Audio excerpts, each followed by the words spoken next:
Good morning, good afternoon, good evening, and good night, wherever you join us today at Nkolo Mahadum Wisdom University,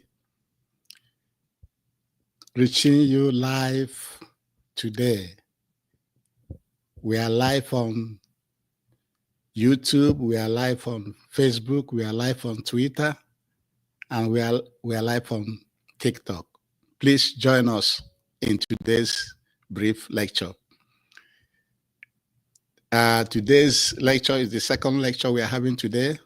Like we promised you, this is the second lecture, and today's date is for Market Day in the Igbo lunar calendar, while in the Roman Catholic calendar, today's date is 7/22/2025. And remember, at Nkolo Mahadum, we always advise you to use your naturally given common sense, which we call akonuche in Igbo language. Also, Nkolo Mahadum was set up to decolonize your brain, to save you from mental slavery, because all the information we have been fed for from childhood up till now, from the main media, from the colonial masters, are wrong informations. They are not presenting information from our own viewpoint. And so that's why we at Nkolo Mahadum, we package and present our lectures from Igbo man, from Biafran and African perspectives. That is how you should be seeing things. You see things from how it concerns you and not how it concerns other cultures. And that's why we are asking you to please join us, subscribe on YouTube, Facebook, and Twitter, and also like, comment, and share. Share to everybody. And the title of today's lecture is the Sir Ahmadu Bello interview shows that Nigeria had been divided, not united. The interview that was granted to Sir Ahmadu Bello in 1964, after Nigeria gained independence, shows that Nigeria had been divided long time and not united. And before we continue, we have to give you a brief history about Sir Ahmadu Bello. Sir Ahmadu Bello was born on June 12th, 1910, and was killed in the January 15, 1966 coup. And before his death, he was the premier of Northern Nigeria under the Northern People's Congress, NPC. He was in that position from October 1st, 1954 to 1966 when he died. Meanwhile, Nnamdi Azikiwe was in charge of the National Council of Nigeria and Cameroon, NCNC. And there was an election that was conducted in 1951. And Nnamdi Azikiwe, NCNC, went to campaign in the West. And because Awolowo and the Yoruba people doesn't want Zig's party, NCNC, to win in the West, they hurriedly, they went and rushed and set up their own party called Action Group. This Action Group was to stop Nnamdi Azikiwe's NCNC from winning the West, the Yoruba land. And they said that Yoruba land must be for Yoruba people. That tells you that this unity in Nigeria didn't start today. And in that election of 1951, the Northern People's Congress won the North. The Action Group won the West, Yoruba land. And then the NCNC, Nnamdi Azikiwe party, won the East. You see the division. The Northern People's Congress won the North. Action Group won the West. Zik won the East, which means agbala onye na nke na nke ndị ọbụla nọ na nkere. Mana, there's something we want to show you here. Between 1952 to 1958, do you know that Malam Umaru Atin, a Fulani man, was elected the mayor of Enugu? He was elected the mayor of Enugu from 1952 to 1958. You see? So, even after this election of 1951, that the Yoruba party won Yoruba land. Northern party won Northern Nigeria. Eastern party, led by Zik, won Eastern Nigeria. Now, how come a Fulani man, Malam Umaru Atain, was elected mayor of Enugu from 1952 to 1958? Una abụghị ebe mmiri si wee na-aba n'opu ụgbọgịrị. Una abụghị ebe mmiri si wee na-aba n'opu ụgbọgịrị. Anyị nwere ike nchekwa nke anyị. Anyị nwere ike nchekwa nke anyị. Anyị ka won Nigeria dị mkpa. Ayo ndị ka nchọ ka m kọwala unu before mwezikowe unu interview emelu Sir Ahmadu Bello. And before I began an interview, can you go on the interview? Let's go to the interview. Thank you very much.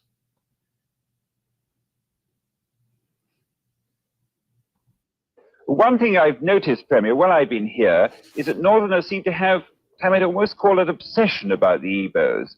Could you perhaps explain that to me? Well, the Igbos are... When somebody said that they are obsessed with you, we want to explain that to you. When somebody says they are obsessed with you, obsession means, defined by the dictionary as recurrent intrusive ideas, thoughts, impulses, or images that are distressing. They are distressed about the Igbos. They have bad feeling about the Igbos in their area.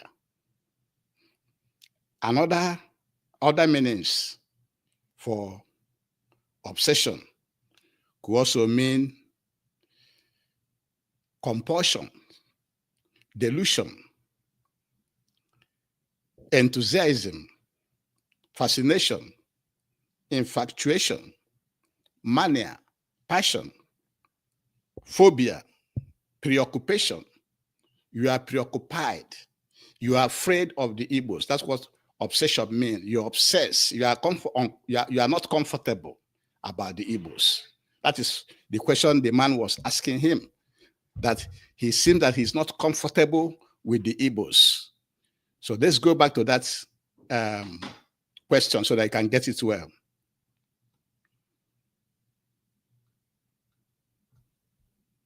Let's call it obsession about the Igbos. Could you perhaps explain that to me? Well, the Igbos are more or less the type of people whose desire is mainly to dominate everybody. If they go to the desire of the Igbos to dominate everybody. Now, in the Nigerian setting today, who is dominating who? If the Igbo desire is to dominate everybody, where is the proof? In today's Nigeria, who is dominating who? Use your economy to answer that question. Let's continue with the video. To a village, to a town, they want to monopolize everything in that area. If you put them in a labor camp as a laborer, within a year, they will try to emerge as... If they come to a town or anywhere, the Igbos will like to monopolize that area. Where is the evidence of that monopoly?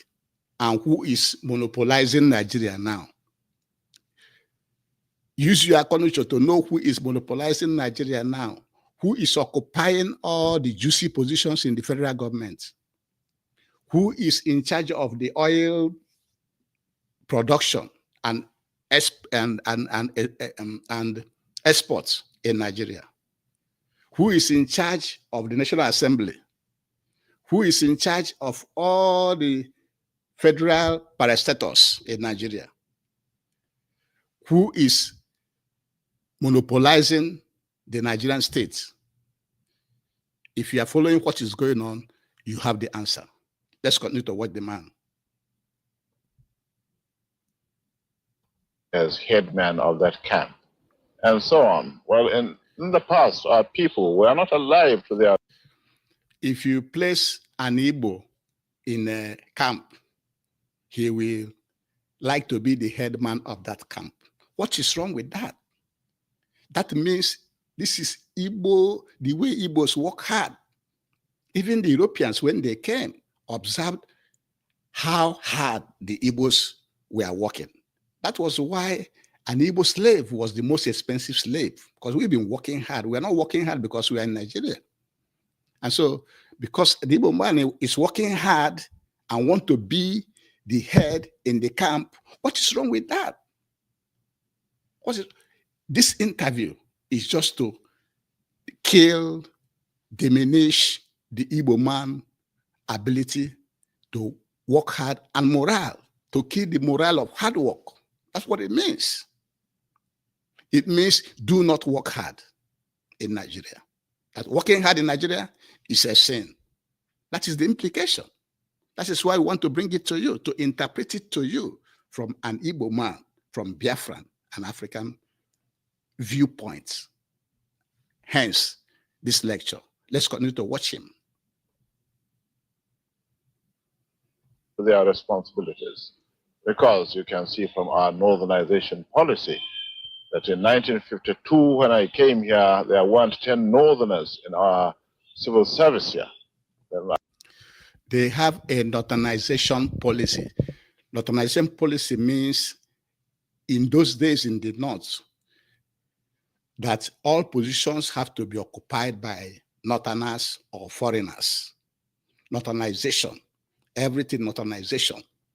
That northernization policy is what they have brought into the Nigerian state now, where every juicy position is being occupied by somebody from the north. Because he was saying that they were only 10 before in the civil service when he came, and now he's trying to change it. And he did change it. Let's listen to him and see how he changed it.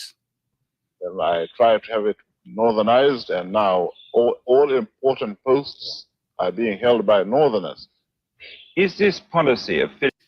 Now he northernized the northern civil service, where all important posts, whether you're qualified or not, have to be headed by a northerner.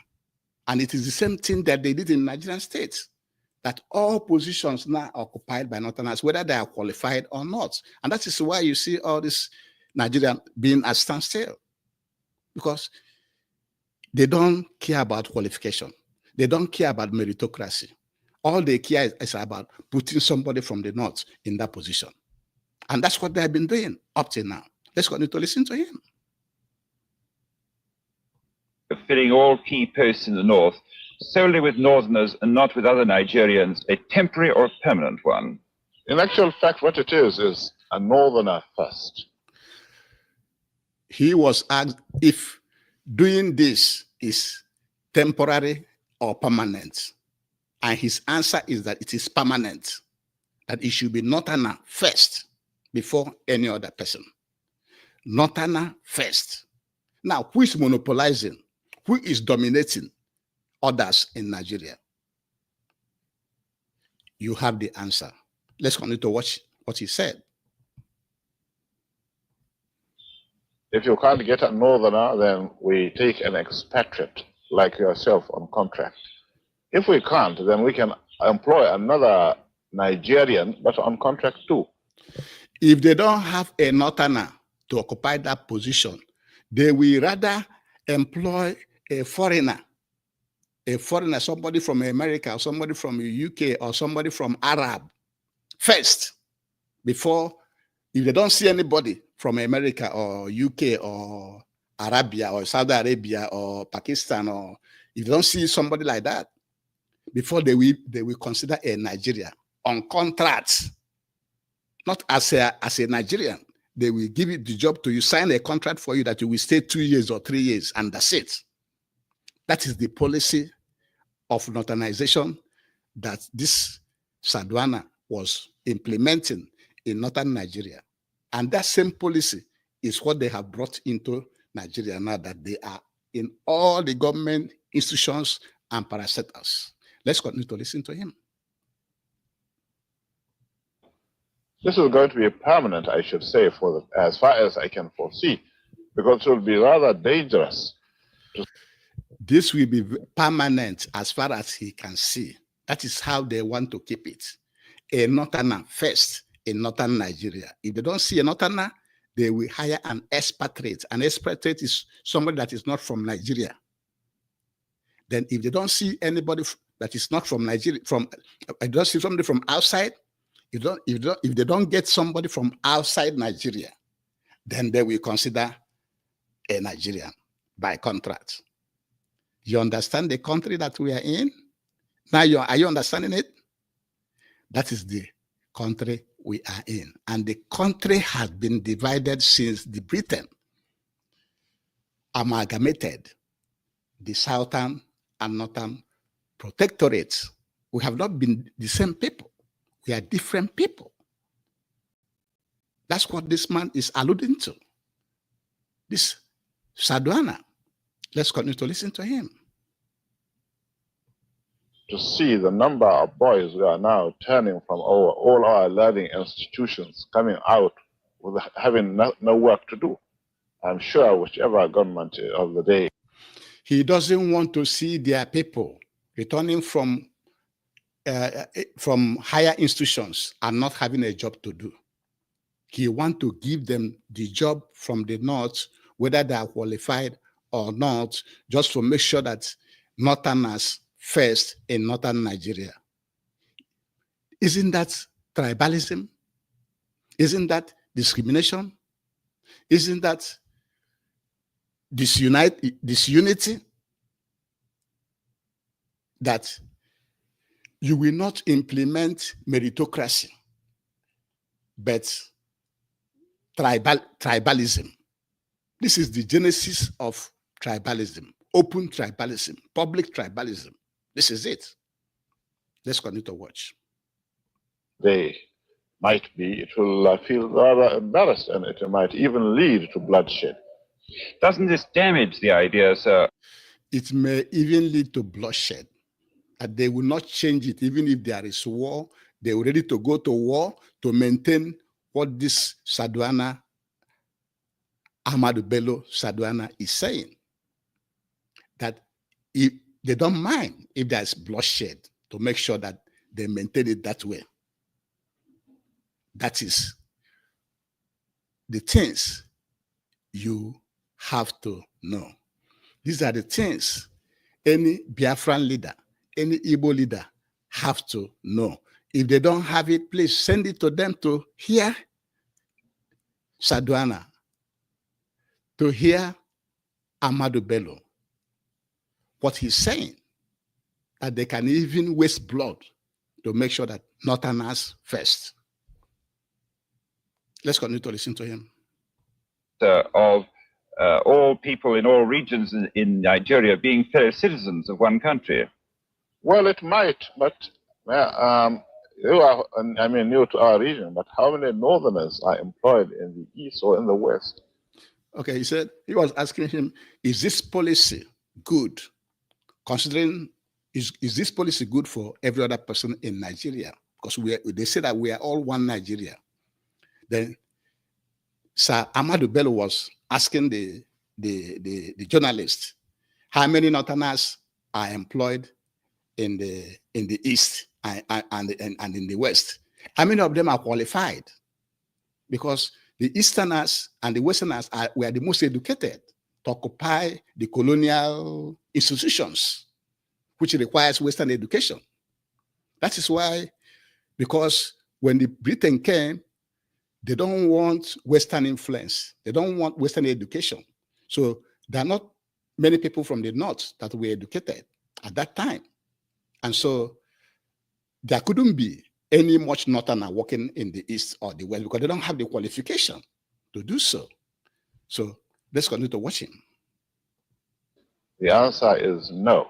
And if there may be 10 laborers employed only. All right.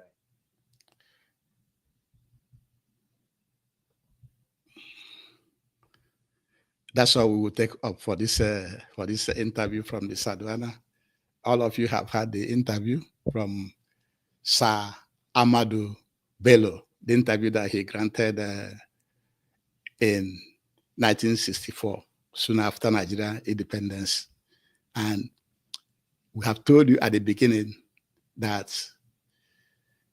Ahmadu Bello was born June 12, 1910, and was killed in the January 15, 1966 coup, that first coup that was done to solve the problem of Nigeria of corruption, of religious manipulation, and all the bad things happening in Nigeria. But before his death, he was the premier of Northern Nigeria. And under the Northern People's Congress, And then from October 1st, 1954 to 1966, that was when he became the premier of Northern Nigeria. And Azikiwe, an Igbo man, was the leader of the NCNC, the Northern Nigeria, the National Council of Nigeria and Cameroon's NCNC, while the Obafemi Awolowo was the leader of the Action Group, which was formed in 1951. And I told you they formed that party to stop Zeke's NCNC from winning election in the West. And then after they had that 1951 election, the Northern People Congress won in the North, the Action Group won in the West, and the NCNC led by Zeke won in the East. Everybody won their own, which showed that we are different, with different nations, different people.